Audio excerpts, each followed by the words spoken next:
Hello guys, அஸ்ஸலாமு அலைக்கும். இன்னைக்கு என்னென்னா, என் ஹஸ்பண்ட் அவன்கிட்ட கடைசி 10 ரூபா இருந்தால் கூட அது எனக்குன்னு தான் செலவு பண்ணுவான். நான் கேட்டேன், அவன் எதுவுமே நோ சொன்னதே இல்லை. அதே மாதிரி அவனுக்குன்னு பெருசாக எதுவும் வாங்கி நான் பார்த்த வரைக்கும் அவனுக்குன்னு பெருசாக எதுவுமே அவன் வாங்கிக்க மாட்டான். எல்லாமே எனக்கு எங்கேயாவது வெளியே போனால் கூட ஏதாவது நல்லா இருந்தால் அது எனக்கு நல்லா இருக்கும்னு வாங்கிட்டு வந்துடுவான்.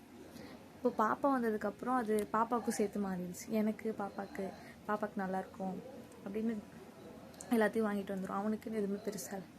இன்றைக்கி லைலத்துல் கத்ர் ரம்ஜான் வரப்போகுது. அவனுக்கு இது வரைக்கும் ட்ரெஸ் எடுத்துக்கவே இல்லை.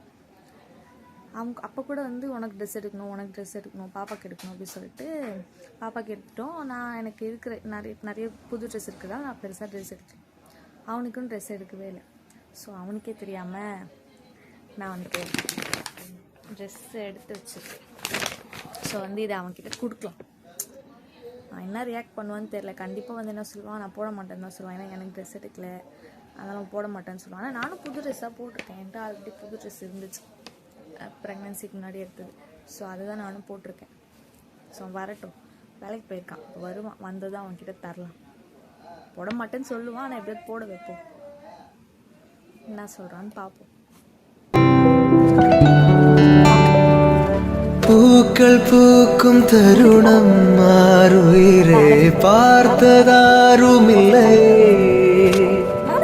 புலரும் காலை பொழுதை முழுவதையும் பிறந்த போவதில்லையே.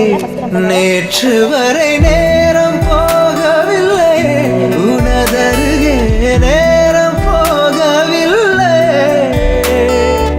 எதுவும் பேசவில்லை, இன்றேனோ எதுவும் தோன்றவில்லை.